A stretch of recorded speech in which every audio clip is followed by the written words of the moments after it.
Bien, continuando con estos pequeños videos de contabilidad gubernamental bajo enfoque NICS, les quería hablar un tema, ya aterrizando todos los conceptos que habíamos visto en videos anteriores acerca del devengado contable, devengado presupuestal, la distorsión del concepto de devengado, el tema de los hechos económicos, el famoso hecho económico, la cual ha ocasionado o trae consigo las variaciones patrimoniales que finalmente son materia de seguimiento por parte de una empresa en marcha, y es ahí donde nace la hipótesis de empresa en marcha, ¿no?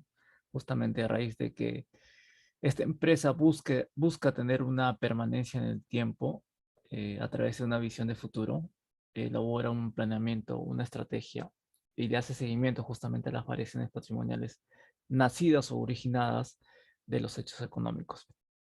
Entonces, en ese devenir de estudiar las variaciones patrimoniales, eh, la empresa eh, tuvo la necesidad de cómo capturar esas variaciones patrimoniales, a través de qué metodología, ¿no?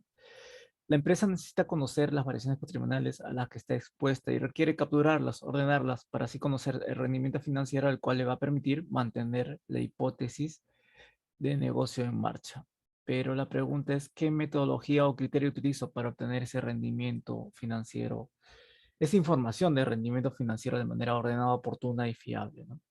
Si bien es cierto, ya sabemos que todo este trajín contable es originado por un hecho económico, el cual ocasiona variaciones patrimoniales, y estas son motivo de estudio o de interés por parte de una empresa en marcha, porque a raíz de analizar las variaciones patrimoniales va a poder saber cuál es el rendimiento financiero ocasionado en esta empresa, ¿no? Entonces, la gran pregunta que se hacen es qué tipo de metodología, criterio ordenado, oportuno, me permitiría saber cuál es el rendimiento financiero de esta empresa que actualmente está en funcionamiento.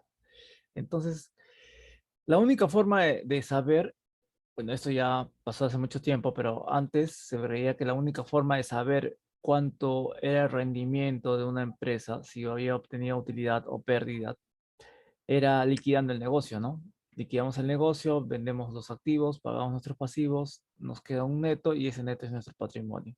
Con eso podríamos evaluar cuál es el rendimiento financiero de una empresa, pero no podemos llegar a ese extremo, ¿no? De liquidar un negocio. Es por eso que ahí eh, nació este criterio para poder capturar el rendimiento económico o financiero de una entidad, de una empresa en marcha. Dentro del marco conceptual hay un concepto llamado rendimiento financiero reflejado por la contabilidad de acumulación o devengo. Es decir, se utilizó este criterio de devengado para poder obtener el rendimiento, el tan ansiado rendimiento financiero de una empresa en marcha. Acá hay un pequeño párrafo en la cual nos indica que la contabilidad de acumulación o devengo describe los efectos de las transacciones u otros sucesos o circunstancias sobre los recursos económicos y derechos de los acreedores de la entidad que informa en los periodos que esos efectos tienen lugar. En otras palabras, la contabilidad a través del devengo captura todos los hechos económicos llamados transacciones u otros sucesos. ¿Ya? ¿Por qué? Con la finalidad de conocer los recursos económicos y los derechos de los acreedores que tienen en la entidad. Pero esta información que vamos a capturar a través del devengo era mejor vista si se agrupaba por periodos, ¿ya? Entonces, eh, pero el devengo perseguía registrar las variaciones patrimoniales, incluso si los cobros y pagos resultantes se producían en periodos diferentes al momento en que haya sucedido cualquier transacción económica, ¿no? Esto es importante porque la información sobre los recursos económicos y derechos de los acreedores de la entidad que informa y sus cambios, es decir, variaciones patrimoniales, durante un periodo proporciona una mejor base para evaluar el rendimiento pasado y futuro de la entidad que la información únicamente sobre cobros y pagos. De alguna manera, estamos analizando ya poco a poco el criterio del devengado. Lo que la empresa buscaba era conocer sus rendimientos financieros y económicos. ¿no? Tenía variaciones patrimoniales, ok. La empresa ya era consciente de que habían hechos económicos que generaban variaciones patrimoniales, ¿no? Que generaban variaciones positivas o negativas en el patrimonio de esta empresa. Y esta empresa quería permanecer en el tiempo, por lo tanto, tenía que buscar algún tipo de técnica o metodología o criterio para poder capturar esas variaciones patrimoniales y sobre esas variaciones patrimoniales poder medir cuál es el rendimiento financiero y económico positivo o negativo que se presentara en la empresa.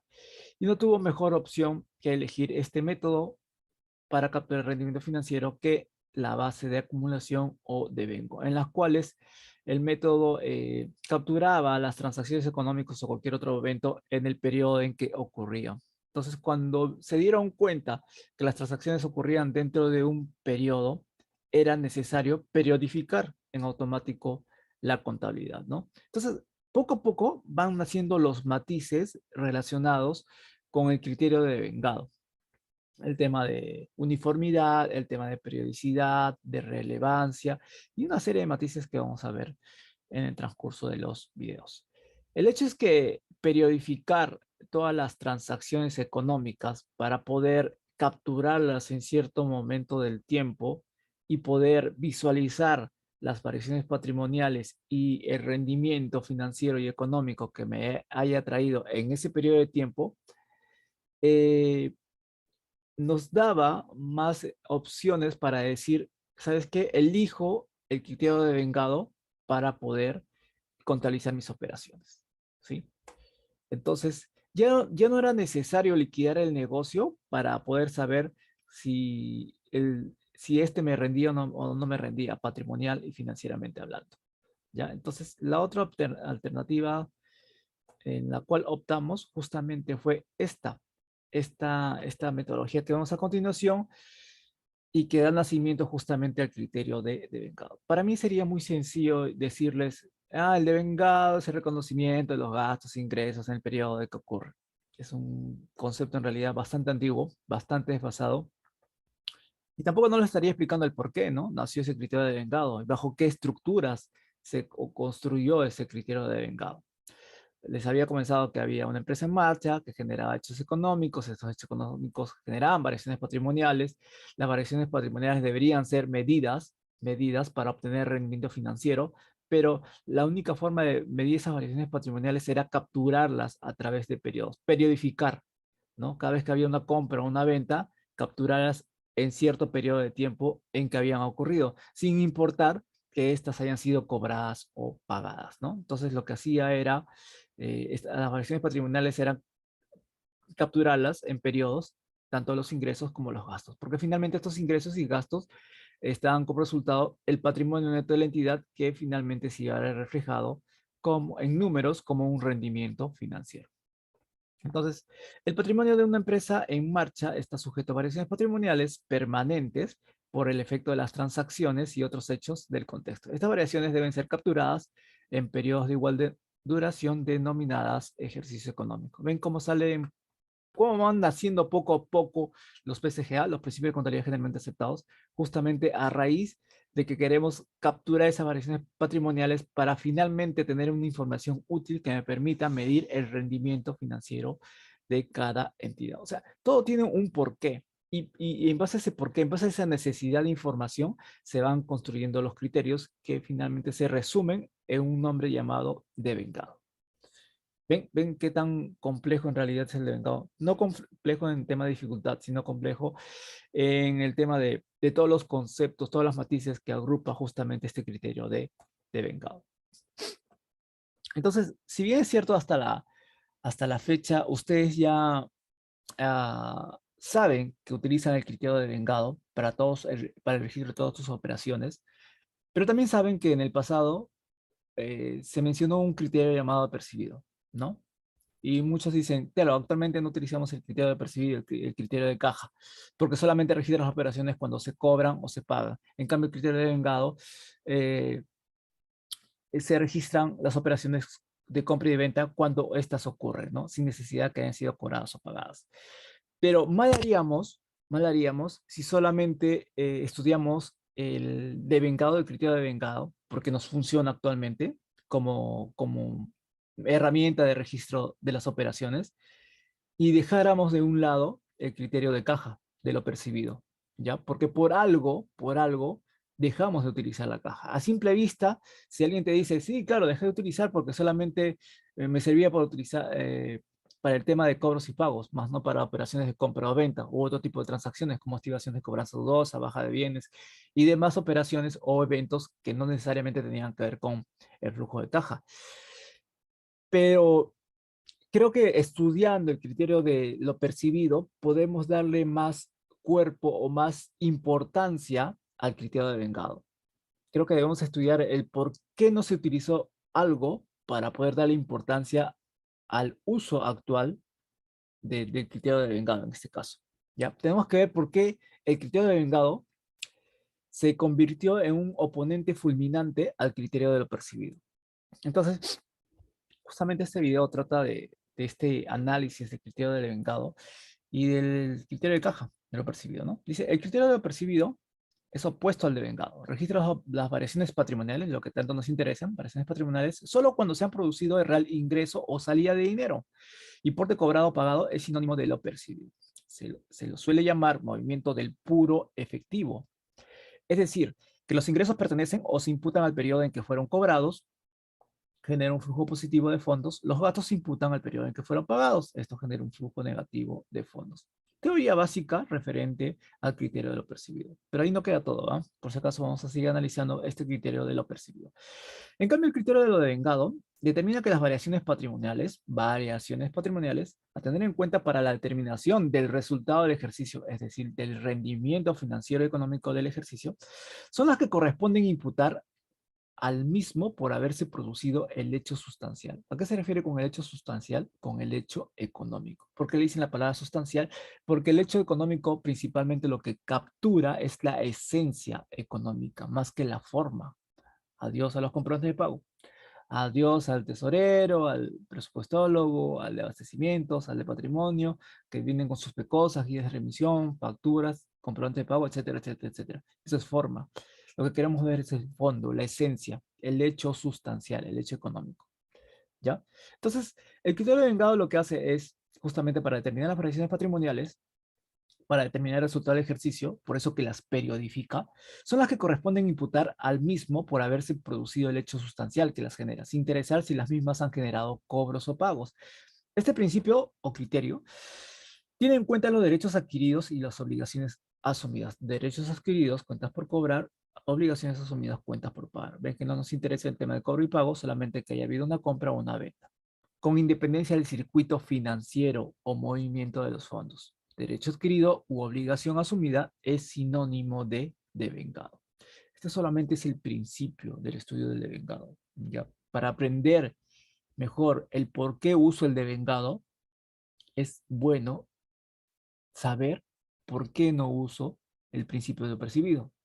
¿Me entienden? No pueden quedarse simplemente utilizando algo porque alguien les dice que tienen que utilizar sin preguntar por qué no utilizamos otro tipo de criterios. ¿Me entienden? ¿Por qué si este sí y este no? No sé si me entienden, me dejo en esa parte. Entonces, esto me obligó a analizar el criterio de caja justamente para decir por qué no utilizo el criterio de percibido y sí me tengo que ir por el criterio de vengado, ¿no? Bien, analizando un poquito el criterio del periodo de caja, habíamos comentado inicialmente que todas las variaciones patrimoniales teníamos que capturarlos en determinados periodos, en los cuales ocurrían justamente estas variaciones patrimoniales. A esto se le llama periodos. Comenzamos a periodificar la contabilidad. Los registros contables comenzaban a ser periodificados. Y ahí nacía un principio contable fundamental, que es periodo. Periodificábamos los ingresos y los gastos, y estos me traían consigo la utilidad o pérdida del ejercicio, el rendimiento financiero positivo o negativo del ejercicio para la empresa en marcha. Entonces, ¿qué sucede en este caso? Retrocediendo un poco a la historia, estos son datos recogidos del profesor Martín Villanueva González, el cual aprovecho y les invito a que vean videos en YouTube acerca de este doctor, que de verdad tiene conceptos bastante interesantes, justamente con el concepto de devengado, el concepto de criterio en caja, y comparándolo con el devengado tributario. ¿Ven cómo en la contabilidad pública nos persigue el devengado presupuestal y cuando vamos al sector privado lo que nos persigue es el devengado tributario, más que el devengado contable en sí, ¿no? Pero bueno, aterrizando a lo que les estaba comentando, el análisis del criterio de caja, a finales del siglo XIX e inicios del siglo XX, todo el mundo tenía una contabilidad en base al efectivo. Hace muchos años, siglo XIX, principio del siglo XX, 1900, 1914 aproximadamente, las personas llevaban su contabilidad en base al efectivo y era algo normal, propio de la realidad en ese entonces, porque en ese entonces lo que le interesaba saber al empresario, al microempresario tal vez, era cuánta riqueza tenía para ese momento, ¿no? ¿Cuánto cobré, cuánto pagué y con cuánto me quedé? ¿Entienden? Y por eso que eso, en su mundo de ese entonces solamente aparecía el criterio de caja, de base de efectivo, porque su negocio era eso, ¿no? Cobro, pago, lo que me sobra es mi riqueza. No necesitaba más. ¿Para qué quería saber las variaciones patrimoniales, saber de mi estado de flujo efectivo, cambios en el patrimonio neto, estado de gestión y el estado de situación financiera que actualmente conocemos? Y que ha sido construido en base al devengado. Porque no era necesario, ¿me entienden? Eran las herramientas que tenían en ese entonces y era la visión, la perspectiva que tenían en ese entonces. Por eso que era muy normal, muy común utilizar el criterio de caja. Pero conforme las operaciones eh, fueron haciéndose mucho más complicadas con la aparición de la revolución industrial y ahora con la revolución del conocimiento actualmente, las operaciones se hacen de manera más globalizada, ¿no? Entonces necesitan un mayor seguimiento a esos hechos económicos que generan justamente las variaciones patrimoniales en una entidad. Entonces, eh, pero bueno, continuando con el tema del criterio de caja, dice, se medían las variaciones patrimoniales en efectivo, se buscaba medir la renta o riqueza. Renta o patrimonio de ese entonces eran conceptos monetarios, solamente veían el dinero. No les interesaba ver el impacto de los hechos económicos que actualmente ustedes lo están viendo en ese mundo globalizado, ¿no? Entonces, eh, sobre esas bases del efectivo es que se generaban los reportes financieros en ese entonces, ¿no? Siglo XIX, siglo XX para atrás. Lo cual hasta el momento como que todavía tiene sentido, ¿no? En ese momento todavía ni siquiera se pensaba en el tema del criterio de vengado. ¿Ah? Solamente quiero hacerles retroceder un poco en el tiempo y que entiendan el motivo del por qué nació este principio de caja. Porque al inicio cuando yo estudiaba el principio de vengado dije, ¿por qué hacen mención al principio de caja si total no me sirve, ¿no? Lo que me sirve para mi día a día es mi criterio de vengado. Pero por algo deben haber mencionado ese principio de caja. En algún momento tuvo que haber tenido preponderancia, ¿no? Debió haber sido la vedette de la contabilidad en algún momento de la historia de la humanidad, ¿no? Justamente por eso que me explayo en el tema de explicación del criterio de caja, ¿ya? Y bueno, el problema del criterio de caja al utilizarse a lo largo del tiempo, era de que emitía reportes financieros de todas las transacciones, ¿ya? Tanto de cobros y de pagos. Pero el problema era que como la información que se emitía era tan limitada, porque solamente había cobros y pagos y riqueza neta, dinero neto, obligaba al empresario de manera progresiva a solicitar reportes adicionales, porque a veces cobraba 100 y pagaba 80, se quedaba con 20 y decía, pero qué raro, si yo he vendido bien, ¿por qué estoy ganando tan poquito? ¿Por qué estoy cobrando tan poco y pagando tanto? Algo está mal. Creo que mis costos de producción están muy elevados, o tal vez mis gastos administrativos, o mis gastos de venta. Entonces, eso lo obligó al empresario de ese entonces a generar reportes financieros adicionales que le traían mucho mayor costo, ¿no? Justamente por el tema de obtener esa información adicional. Y ahí comenzó a nacer el concepto de costo-beneficio. ¿Ven? No puedo obtener información así porque yo quiero, o sea, también me tiene que ser beneficioso obtener esa información por algo para saber si estoy dispuesto o no estoy dispuesto a pagar por esa información adicional que posiblemente, entre comillas, me tiene que servir para tomar decisiones. Entonces, esta información en base al criterio de caja no contenía información sobre otros hechos económicos. Estoy hablando de baja de bienes, alta de bienes, estimaciones de cobranza dudosa, estimaciones de depreciación, amortizaciones, provisiones del ejercicio, etcétera, etcétera, etcétera. ¿Ya? Lo único que mostraba este método eran picos y valles, ¿sí? Picos y valles. Dinero en efectivo, utilizaba el dinero en efectivo, cobraba, compraba nuevamente, cobraba, se daban cuenta cómo generaba estos picos y valles, y, y se omitía información importante adicional, como era la devaluación de existencias en el camino, la depreciación, la cobranza dudosa, provisiones, ¿no? Entonces, vimos que el criterio de caja solamente producía información de manera incompleta y el costo-beneficio para producir información era alto, ya que se requería de información adicional. ¿Por qué? Porque habíamos partido en ese entonces de una base incompleta, como era el criterio de lo percibido o el criterio de caja. Y es ahí que poco a poco nace el concepto del devengado. Claro que inicialmente ahorita en estos momentos tenemos muy tallado este concepto de devengado presupuestal, pero poco a poco nació justamente el devengado, el concepto del devengado contable, que tiene unos matices, ¿no? La realización, diferimiento, distribución, periodificación, medición y toda una serie de criterios que lo vamos a ver en el transcurso de las clases que ya se vienen del curso de contabilidad gubernamental bajo el enfoque NICS.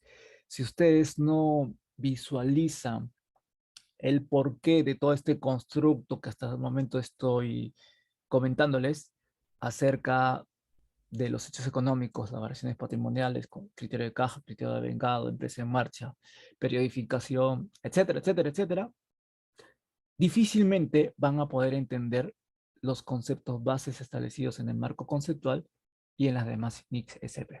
Es por eso que es necesario o prácticamente obligatorio que sepan estos conceptos doctrinales del por qué más que del cómo debo hacer nuestra contabilidad. Bien, ese es todo en este video y les agradezco la atención a la presente. Nos vemos.